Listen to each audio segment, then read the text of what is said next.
بسم الله الرحمن الرحيم. الله يبدأ الخلق ثم يعيده ثم إليه ترجعون ويوم تقوم الساعة يبلس المجرمون ولم يكن لهم من شركائهم شفعاء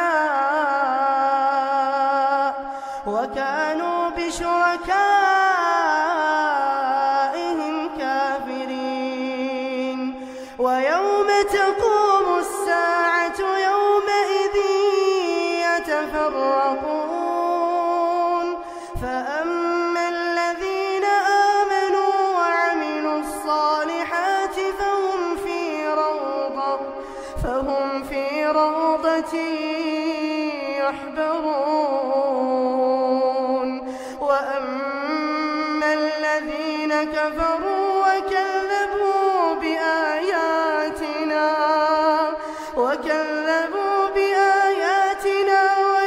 ولقاء الآخرة فأولئك في العذاب محضرون